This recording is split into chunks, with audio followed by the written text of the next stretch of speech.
Alam mo ba yung pakiramdam na parang lahat ng tao sa paligid mo ay may mga sagot na sa buhay, habang ikaw ay naguguluhan pa rin? Parang lahat sila ay may magandang plano, at ikaw, parang naiwan sa likod. Pero, hayaan mong sabihin ko sa'yo, lahat ng ito ay mga kasinungalingan. Oo, mga kasinungalingan.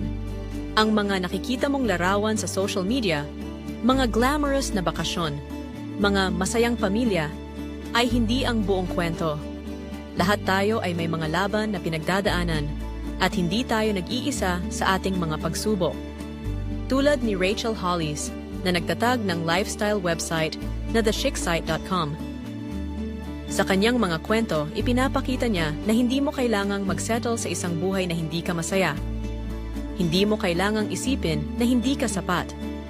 Sa halip, may kakayahan kang makamit ang iyong mga pangarap. Alalahanin mo